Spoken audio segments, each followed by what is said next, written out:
Você já sentiu que a morte levou mais do que um corpo? Levou respostas? Talvez você tenha se perguntado no silêncio de um velório: e agora? Para onde foi? O que acontece quando o espírito se separa da carne é mais real do que você imagina. Poucos têm coragem de falar sobre isso, mas a Bíblia revela o que muitos pastores evitam. Hoje, você vai descobrir o destino da alma, como nunca te contaram antes. Se você já chorou por alguém que partiu, ou teme o que virá depois do último suspiro, fique. A verdade está prestes a ser revelada. Ninguém se prepara para o momento em que o silêncio toma conta da alma, quando o fôlego some e os olhos se fecham. A morte física é o suspiro final do corpo, mas não o fim do espírito. Em Eclesiastes 12:7 está escrito: e o pó volte à terra como era, e o espírito volte a Deus que o deu. Essa separação não é apenas biológica, é um mistério profundo que toca o trono do Altíssimo. É quando o corpo se cala e o espírito começa a falar com o Eterno. Imagine o instante exato em que alguém parte. O quarto permanece, o corpo repousa, mas algo invisível se move. O espírito, aquela centelha que carregamos desde o sopro criador, se eleva. Alguns sentem isso nos últimos minutos de vida de alguém querido. Um peso sai, uma brisa sagrada entra. A Bíblia não descreve isso como um fim, mas como uma separação sagrada entre o que é transitório e o que é eterno. É a partida para algo maior do que os olhos podem ver. Essa separação entre corpo e espírito revela a natureza tripartida do ser humano: corpo, alma e espírito. O corpo feito do barro, a alma, assento das emoções, e o espírito, conexão direta com Deus. Quando morremos, não levamos riquezas nem glórias, mas o espírito é reclamado por aquele que o deu. O cristianismo ensina que o destino da alma depende de uma única verdade: o que fizemos com Jesus em vida. E nesse mistério começa a jornada do juízo, da ressurreição, do destino eterno. A morte, que muitos temem, é apenas o véu entre duas realidades. E o que a Bíblia revela não é uma doutrina fria, mas um chamado urgente à reflexão. Se o espírito volta a Deus, então toda vida é um empréstimo divino. Cada respiração, um ensaio para a eternidade. E quando esse sopro retorna ao Criador, o que acontece depois? Para onde vai a alma? O que aguarda o ser que foi separado de seu corpo terreno? A próxima resposta está no coração das Escrituras, e o próximo passo nos leva ainda mais fundo nesse mistério eterno. Você já se sentiu perdido, desconectado de quem realmente é, e sem saber qual o plano de Deus para a sua vida? A verdade é que você não está aqui por acaso. Deus tem um propósito para você, e eu quero te ajudar a descobri-lo. Por isso, criei 3 e-books que vão transformar sua jornada com Deus. Clique no link no comentário fixado e comece sua transformação agora. Há quem pense que tudo termina quando o coração para de bater. Mas, na perspectiva de Deus, a morte é apenas uma porta, um limiar entre o tempo e a eternidade. A Bíblia nunca trata a morte como o fim absoluto, mas como uma transição. Em João 11:25, Jesus declara: eu sou a ressurreição e a vida. Quem crê em mim, ainda que morra, viverá. Ele não apenas consola, ele redefine a morte como um nascimento. Para o cristão verdadeiro, morrer é voltar ao lar. Como o viajante que, após longa caminhada, enfim avista sua casa ao longe. A alma, liberta das limitações do corpo, entra em um estado de espera, de revelação ou de juízo. Tudo depende da fé que foi cultivada em vida. A vida espiritual não se inicia após a morte. Ela é um processo que começa com um novo nascimento em Cristo, aqui e agora. Muitas pessoas têm medo de morrer porque não sabem o que há depois. Mas a palavra oferece vislumbres, visões, promessas, advertências. O céu é descrito como a casa do Pai, onde há muitas moradas. João 14:2. E o inferno como um lugar de separação eterna da presença de Deus. Mas a morte em si é o corredor entre esses dois destinos. Não é um fim, é um começo definitivo. É por isso que o apóstolo Paulo escreveu com ousadia em Filipenses 1:21. Porque para mim o viver é Cristo e o morrer é ganho. Ele compreendia a morte como uma libertação, não como uma perda. Assim como o grão que cai na terra para dar fruto, a alma que parte com Cristo é elevada à verdadeira vida, aquela que não pode ser tocada por tempo, doença ou dor. Mas e aqueles que não estão em Cristo? O que essa transição representa para eles? A resposta está entre as linhas do juízo eterno e da separação que só o Espírito Santo pode discernir. E esse é o próximo ponto da nossa jornada. Gostou do conteúdo e ele fez diferença para você? Clique no Valeu Demais e apoie nosso trabalho. Há algo que nenhum microscópio consegue enxergar e nenhuma ciência consegue medir. É o sopro, o hálito divino, que nos fez mais do que carne e ossos. No princípio, Deus formou o homem do pó da terra e soprou em suas narinas o fôlego de vida. Gênesis 2:7. Esse sopro não é apenas ar, é a essência do Espírito, a marca de Deus no ser humano. E quando morremos, esse sopro volta para o seu dono. Eclesiastes 12:7 afirma: o pó volte à terra como era, e o Espírito volte a Deus que o deu. Não há neutralidade nesse retorno. É um chamado de volta ao trono. O corpo que tanto cuidamos e vestimos retorna ao pó, destino natural de tudo o que é terreno. Mas o Espírito, esse entra numa audiência com o Eterno. Um encontro com aquele que conhece cada batida de nosso coração. Já imaginou esse momento? A alma, nua de títulos, vazia de méritos humanos, se apresenta diante de Deus. Não há máscaras nem desculpas, apenas a verdade. E é ali que se separa o trigo do joio, o arrependido do rebelde. O fôlego que nos foi dado não era apenas para viver, mas para escolher. Escolher crer, amar, obedecer, seguir a voz de Jesus. É por isso que tantas passagens do Novo Testamento insistem em um ponto. A fé em Cristo é o único caminho para que esse retorno não seja uma condenação, mas uma reconciliação. João 3:16, Romanos 10:9-10, Efésios 2:8-9. Todos apontam para a mesma direção. A salvação não é por obras, mas pela graça. E essa graça nos prepara para o dia em que o Espírito volta ao seu Criador. Mas o que acontece com a alma após esse retorno? Ela dorme? É julgada de imediato? Aguarda algo maior? Há muitas crenças sobre o que vem depois. E o próximo passo nos levará a essas visões sobre o pós-vida. Desde os tempos antigos, a humanidade se pergunta: o que há depois da morte? E ao longo dos séculos, diversas crenças surgiram, tentando responder a esse enigma. Algumas tradições falam da reencarnação, a ideia de que a alma retorna em outro corpo para cumprir um novo ciclo. Outras falam do purgatório, um estado intermediário de purificação.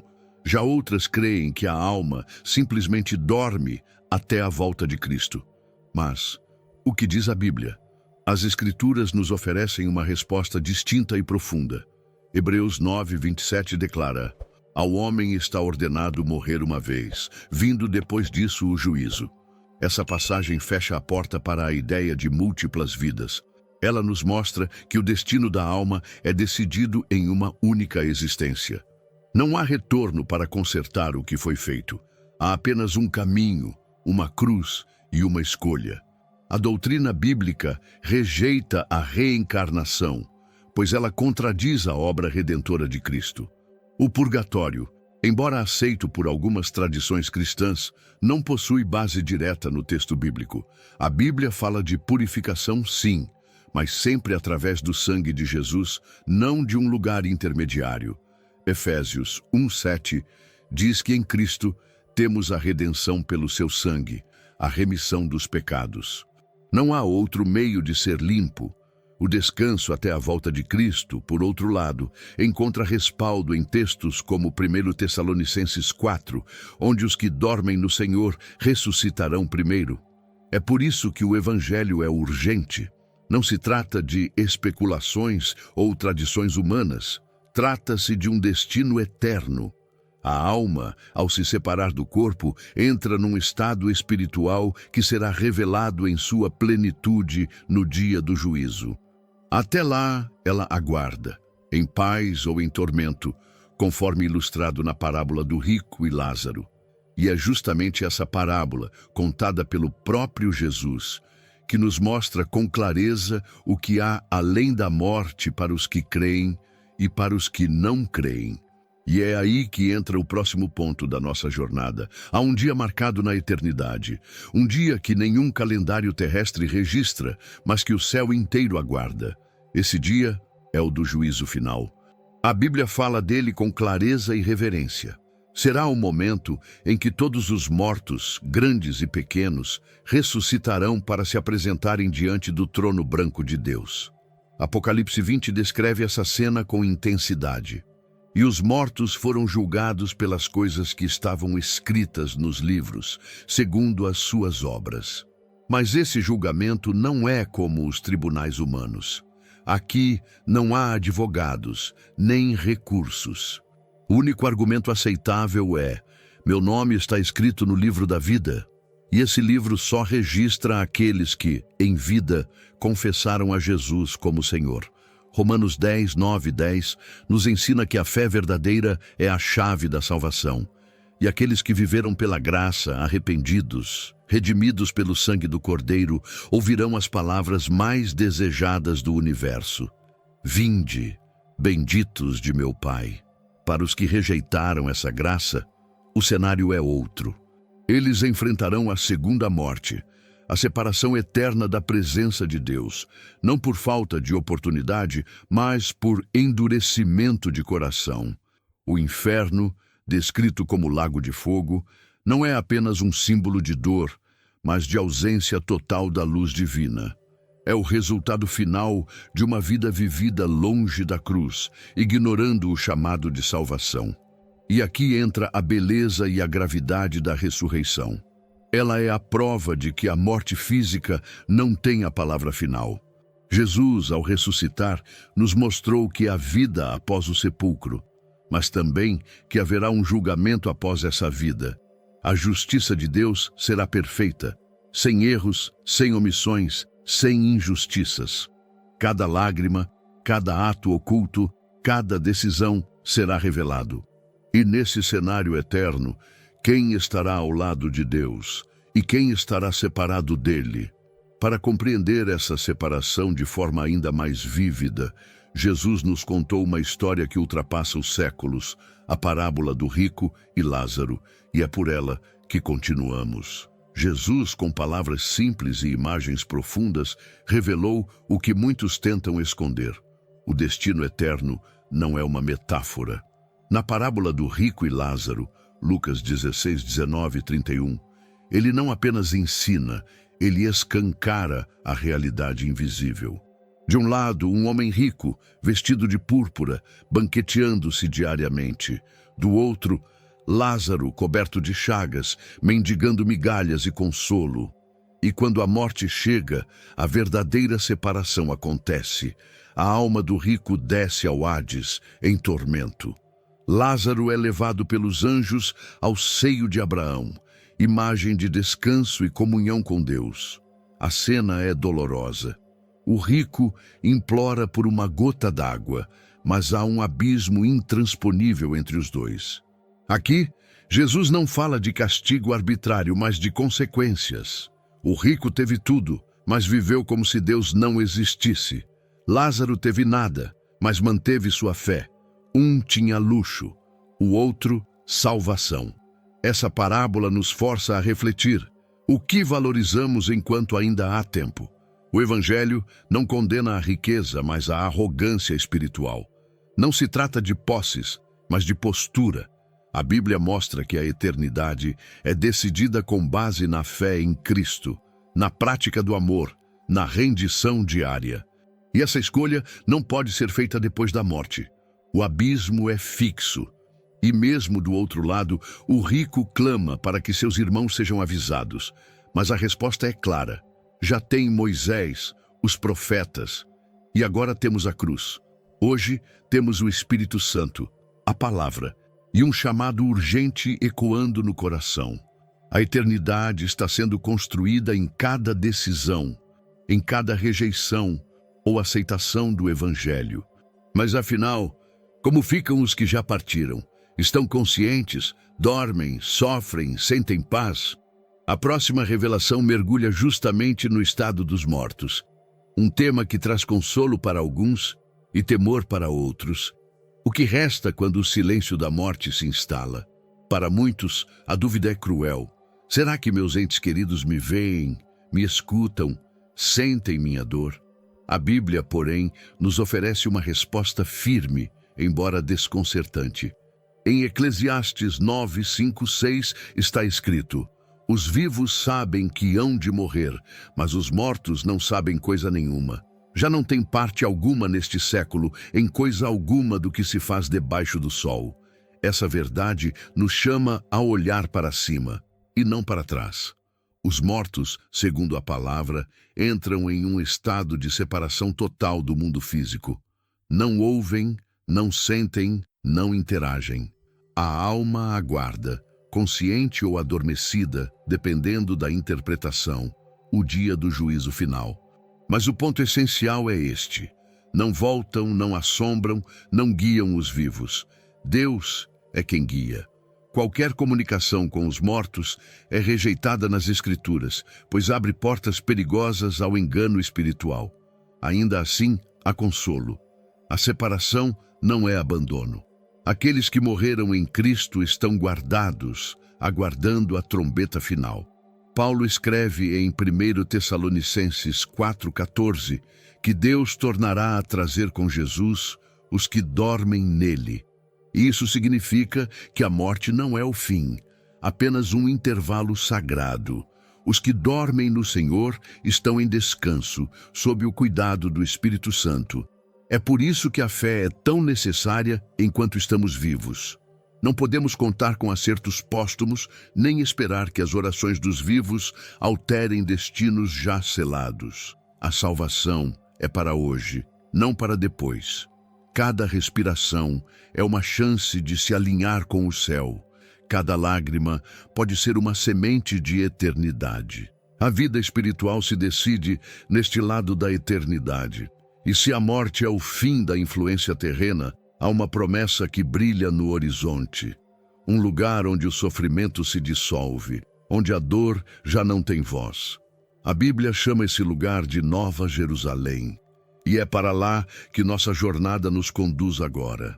Imagine um lugar onde nenhuma lágrima precisa ser enxugada, onde não existe mais hospital, nem cemitério, nem despedida. Esse lugar não é uma utopia criada pela mente humana. É a promessa divina escrita no Apocalipse, a Nova Jerusalém. João a viu, descendo do céu, adornada como uma noiva para o seu noivo. Apocalipse 21. Um lugar preparado por Deus para aqueles que foram selados pela fé em Jesus. Ali, o sofrimento não entra, a segunda morte não tem poder. Suas ruas são de ouro, mas o que mais brilha é a presença de Deus. Não há sol, nem lua, pois o Cordeiro é a luz. Ali não há espaço para o pecado, para a injustiça ou para o medo. O livro de Apocalipse descreve que Deus enxugará dos seus olhos toda lágrima. Uma frase que fala ao coração de quem já chorou em silêncio, de quem perdeu alguém, de quem esperou um consolo que nunca veio, aqui na terra. Mas lá tudo será novo. A Nova Jerusalém é mais do que uma cidade. É o reino de Deus plenamente manifesto, onde a comunhão com o Altíssimo será eterna e ininterrupta. E esse destino não é um prêmio para os perfeitos, mas uma promessa para os redimidos. É onde as feridas serão curadas, as perguntas silenciadas. E a paz, enfim, será total. No entanto, essa promessa exige uma decisão aqui e agora. Muitos caminham pela vida como se essa cidade fosse apenas um símbolo, mas ela é real, tão real quanto o sangue de Cristo que pagou o preço para que pudéssemos habitá-la. E o nome de quem entra ali está escrito no livro da vida. Não há falsificações nem enganos, apenas os que foram lavados pelo sangue do Cordeiro. E se há uma cidade para os que creem, também há um destino para os que recusam essa graça. O Apocalipse não esconde essa verdade. Fala de um juízo, de um lago de fogo, de uma separação eterna. É para lá que vamos agora, com reverência e urgência. Poucas verdades são tão desconfortáveis quanto esta. Haverá uma separação eterna.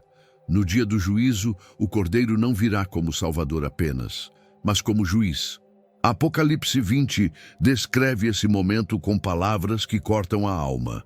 E todo aquele que não foi achado inscrito no livro da vida foi lançado no lago de fogo. Não é uma metáfora. É o destino dos que endureceram o coração diante do chamado do Evangelho. Essa separação não é castigo impensado, mas consequência de uma escolha contínua.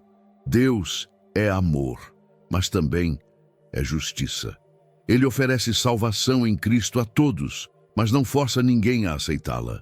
E quem rejeita essa salvação está de fato escolhendo viver para sempre separado do seu Criador. O inferno, nesse sentido, é a ausência definitiva da luz, da comunhão, da graça. Alguns pensam, mas eu fui uma boa pessoa, ajudei os outros, fiz o bem. No entanto, Efésios 2:8-9 é claro. Pela graça sois salvos, mediante a fé, não vem de obras. O bem que fazemos é importante, mas só a fé em Jesus nos reconcilia com Deus.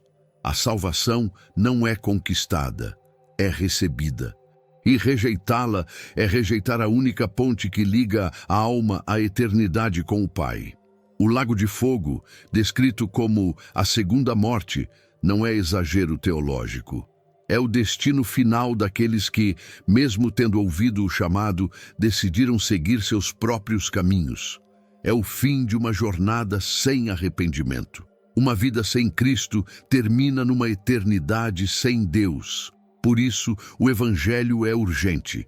A graça é uma porta, mas essa porta um dia se fechará. E no meio de tanto peso, ainda brilha a esperança. Pois enquanto há vida, há tempo. Deus não deseja que ninguém pereça, mas que todos cheguem ao arrependimento. E é aí que entra o coração do Evangelho, o amor e a graça de Deus, que são mais profundos que qualquer abismo. E é por esse amor que seguimos agora.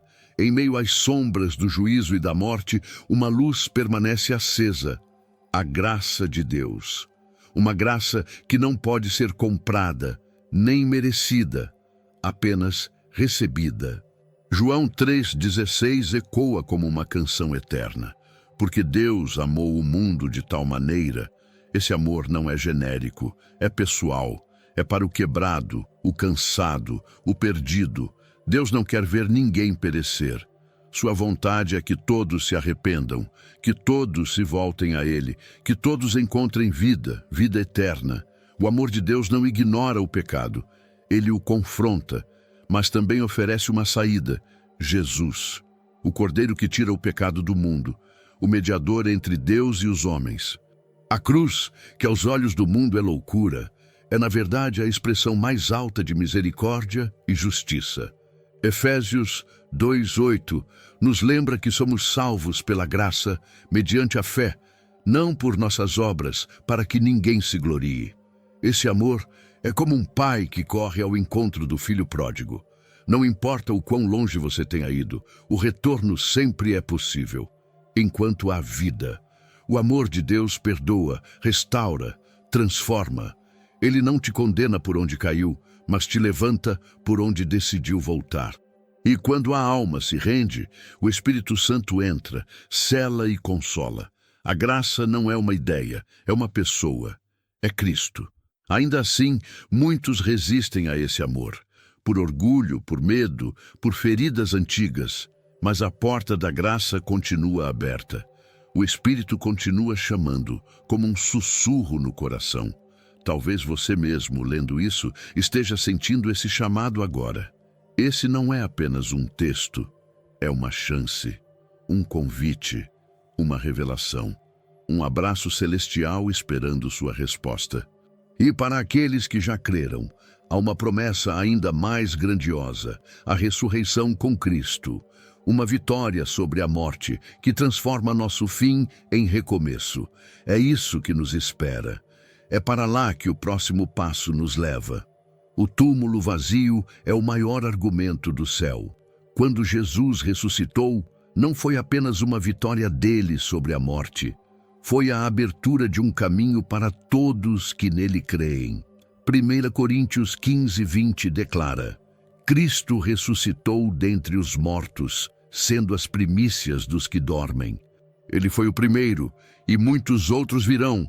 Sua ressurreição é a semente da nossa esperança. O Evangelho não termina na cruz, floresce na manhã do terceiro dia. Imagine o impacto dos discípulos ao verem aquele que havia sido crucificado, agora vivo, com mãos perfuradas, mas cheias de poder. A ressurreição não é apenas um evento, é uma promessa viva. É a garantia de que a morte foi vencida, de que o inferno perdeu sua chave e de que o céu tem agora uma porta escancarada para os redimidos. Cristo não saiu do túmulo apenas por ele, saiu por nós. Essa esperança não é abstrata. Ela se manifesta em cada luto que se transforma em fé, em cada lágrima que encontra consolo, em cada sepultura que, por causa de Jesus, se torna um jardim de expectativa. O cristão não teme a morte como o mundo teme, pois sabe que há uma manhã após o entardecer, uma trombeta após o silêncio, uma vida após a última batida do coração. Romanos 6:5 diz: porque se fomos unidos com ele na semelhança da sua morte, certamente o seremos também na semelhança da sua ressurreição. O Evangelho nos convida a morrer com Cristo, mas também a viver com ele. E essa promessa não é apenas para o fim dos tempos. Já começou agora, quando o coração é tocado e a alma nasce de novo. A nova vida começa aqui, mas sua plenitude está por vir. E se tudo isso é verdadeiro, se Cristo venceu a morte, então o chamado é urgente. O convite à salvação se torna o clímax da jornada. O próximo passo é definitivo, aceitar ou rejeitar esse chamado. E é justamente aí que vamos agora. Há um chamado que ressoa além do tempo. Mais forte que a culpa, mais alto que a dor, mais profundo que qualquer abismo da alma. É o chamado de Deus para a salvação. Não é um convite genérico, é pessoal, dirigido a cada coração que pulsa em dúvida, que clama por paz, que anseia por redenção. A salvação não é um prêmio para os fortes, mas um presente para os que se rendem. É pela graça, não por merecimento. É por fé, não por obras. Efésios 2:8-9 é claro: pela graça sois salvos mediante a fé. Isso não vem de vós, é dom de Deus. Receber Jesus como Senhor e Salvador não é apenas um ato de fé, é um novo nascimento. Quando alguém crê que Jesus morreu por seus pecados e ressuscitou e o confessa com a boca, o milagre acontece. A alma é regenerada, o passado é perdoado e o nome é escrito no livro da vida. Romanos 10:9-10. Esse livro não é simbólico, é o registro eterno dos que pertencem a Deus. Aqueles cujos nomes estão ali não enfrentarão a segunda morte, herdarão a vida eterna. A salvação transforma não só o destino eterno, transforma o presente, traz paz onde havia tormento, esperança onde havia desespero, luz onde antes havia sombra. O Espírito Santo passa a habitar naqueles que creem, guiando-os, fortalecendo-os, santificando-os. O que era velho é deixado para trás. Tudo se faz novo. 2 Coríntios 5:17. A alma não caminha mais sozinha, ela pertence a Cristo, selada, protegida e conduzida até o fim. Mas essa decisão é pessoal, intransferível. Ninguém pode crer por você, ninguém pode se arrepender no seu lugar. A porta da salvação está aberta, mas é necessário entrar. O próprio Jesus disse: Eu sou a porta. Se alguém entrar por mim, será salvo. João 10, 9. Negligenciar esse chamado é recusar o maior ato de amor já oferecido ao ser humano. É ignorar a cruz. É rejeitar a vida. Hoje, a salvação está disponível. A graça está estendida. E se ainda há fôlego em seus pulmões, ainda há tempo. Deus não rejeita quem se achega a Ele com sinceridade. A salvação não é apenas uma ideia. É uma experiência real, viva e eterna. Quem tem Jesus tem tudo. Quem não tem, ainda está perdido. Mas ninguém precisa permanecer assim. A decisão é agora. E a promessa é irrevogável. Todo aquele que invocar o nome do Senhor será salvo. Romanos 10, 13. Agora que você conhece a verdade, o que vai fazer com ela? A eternidade não começa quando morremos. Ela começa quando decidimos crer. Se hoje você ouviu a voz de Deus, não endureça seu coração. Ore. Arrependa-se. Recomece. Porque se ainda está respirando, Deus ainda não terminou com você. Inscreva-se neste canal e ative as notificações para continuar recebendo revelações que fortalecem sua fé e preparam sua alma para o que está por vir. Você entendeu o que acontece depois da morte, mas e quando o pecado te persegue ainda em vida?